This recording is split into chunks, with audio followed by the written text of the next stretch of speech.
आज सोशल मीडियावरती मुख्यमंत्री यांची एक बाईट फिरत आहे, हिंदीमध्ये फिरत आहे आणि ते म्हणत आहेत की येणाऱ्या 2 महिन्यानंतर अनुसूचित जातीमध्ये उपवर्गीकरण आम्ही लागू करणार आहोत आणि नंतर क्रिमिनलही लागू करणार आहोत. आणि यांचं षडयंत्र हेच आहे की अनुसूचित जातीच्या लोकांना क्रिमिनल लावायचं, जास्तीत जास्त फॅसिलिटी मिळाल्या नाही पाहिजे.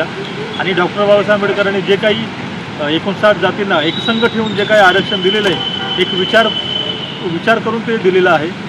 एकच ताट सर्वांना करून दिलेलं आहे. परंतु आज त्या ताटामध्ये माती कालवण्याचं काम हे देवेंद्र फडणवीस या महाराष्ट्राचे मुख्यमंत्री म्हणून करत आहेत.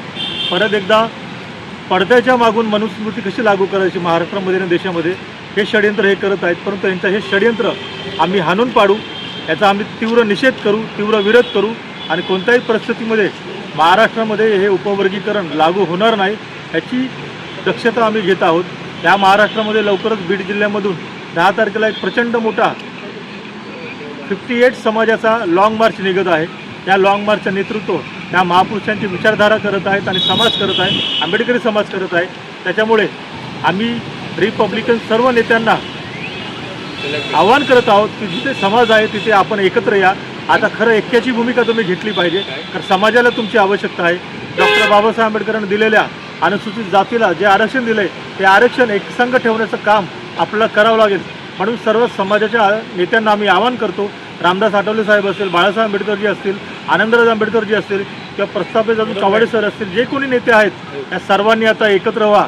आणि तुम्ही अगर एकत्र आला नाहीत तर लक्षात ठेवा, तुमच्याशिवाय आम्ही हा आंदोलन यशस्वी करू, हे लाँग मार्च यशस्वी करू आणि येणाऱ्या 26 जूनला आझाद मैदानामध्ये आम्ही धडक देत आहोत. हे 10 लाखाचं निळं वादळ या मंत्रालयाचा घेरावही करेल, मुख्यमंत्र्याचाही घेराव करेल. आणि तरीसुद्धा अगर तुम्ही या उपवर्गीकरणाच्या नादी लागत असाल, या महाराष्ट्रामध्ये असंतोष निर्माण करत असाल, तर या महाराष्ट्रामध्ये भारतीय जनता पार्टीचे ज्या ठिकाणी कार्यालय आहेत, ज्या ठिकाणी तुमचे आमदार खासदार मंत्र्यांचे कार्यालय आहेत, त्या ठिकाणी मी आंदोलन करू, त्या टाळा लावण्याचं काम आम्ही करू. आणि या महाराष्ट्रामध्ये तुमची एकही गाडी आम्ही फिरू देणार नाही. तुमच्या पत्रकार परिषदा आम्ही उद्ध्वस्त करू, तुमच्या सभा आम्ही उद्ध्वस्त करू. आणि हा संघर्ष आंबेडकरी समाजाचा आणि तुमचा हा चालू राहील, पेटत राहील. कारण आमचा जीव गेला तरी चालेल, परंतु हे उपवर्गीकरण या महाराष्ट्रामध्ये या देशामध्ये आम्ही लागू करू देणार नाही आणि तुम्हाला मनुस्मृती या देशामध्ये परत एकदा आणू देणार नाही. जय भीम, जय भारत.